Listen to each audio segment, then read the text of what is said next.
రాష్ట్ర అభివృద్ధి చంద్రబాబుతోనే సాధ్యమని టీడీపీ మాజీ ఎమ్మెల్యే వనమాడి కొండబాబు పేర్కొన్నారు. శనివారం టీడీపీ అధినేత నారా చంద్రబాబు నాయుడు పుట్టినరోజు వేడుకల్లో ఆయన పాల్గొన్నారు. కార్యకర్తలు, అభిమానుల సమక్షంలో కేకును కట్ చేసి సంబరాలు చేసుకున్నారు. అనంతరం కొండబాబు మాట్లాడుతూ, రాష్ట్రం కోసం అహర్నిశలు శ్రమించే వ్యక్తి చంద్రబాబు అని, రాష్ట్రాభివృద్ధికి నిరంతరం శ్రమించే వ్యక్తి చంద్రబాబు అని, వచ్చే ఎన్నికల్లో చంద్రబాబును ముఖ్యమంత్రిని చేసే బాధ్యత ఆంధ్ర రాష్ట్రంలో ప్రజలందరిపైన ఉందని, రాష్ట్రంలో సంక్షేమ పాలన రావాలంటే తెలుగుదేశం, జనసేన, బీజేపీ కూటమి అధికారంలోకి రావాలని అన్నారు.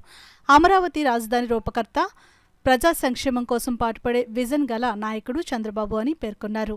ఈ కార్యక్రమంలో తెలుగుదేశం పార్టీ సిటీ అధ్యక్షులు మల్లిపూడి వీరు, డాక్టర్ కొండబూరు సత్యనారాయణ, అమాన్ జైన్, మమతా శ్రీనివాస్, సంగిశెట్టి అశోక్, గుమ్మల్ల చిన్న, తెలుగుదేశం నాయకులు, కార్యకర్తలు పాల్గొన్నారు. ఆంధ్రప్రదేశ్లో ఎంతో మంది ముఖ్యమంత్రులు పనిచేస్తారు, కానీ నారా చంద్రబాబు అయిన తర్వాతే ఎంతోమంది ముఖ్యమంత్రి పని చేసినప్పుడు కూడా ఏదో వాళ్ళు పనాలు చేసుకుంటూ వెళ్ళిపోయేది తప్ప రాష్ట్ర భవిష్యత్తు కోసం కానీ, రాష్ట్ర భవిష్యత్తు ఏ విధంగా ముందుకెళ్ళాలి, భవిష్యత్తులో అదే భావితరాల భవిష్యత్తు కోసం కానీ ఒక విజన్ ఎవరో తయారు చేయలేదండి. ఈ ఏ విధంగా ఉండాలి, ఒక 20 సంవత్సరాల తర్వాత ఏ విధంగా ఉండాలి, ఏ విధంగా అభివృద్ధి చేయాలని విజనరీ తయారు చేసిన ఎవరు లేరు.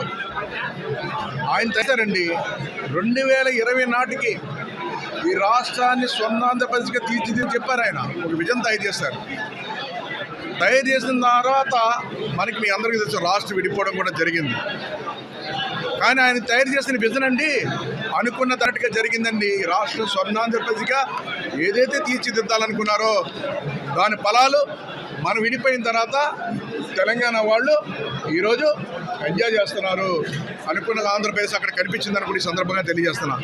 సరే, ఇడిపోయిన తర్వాత ఈ రాష్ట్రాన్ని 5 సంవత్సరాలు పరిపాలన చేసిన తర్వాత జగన్మోహన్ రెడ్డి గారు వచ్చారు. ఈ రోడ్డు ఎక్కడ వేసిన గొంగలు అక్కడే ఉంది.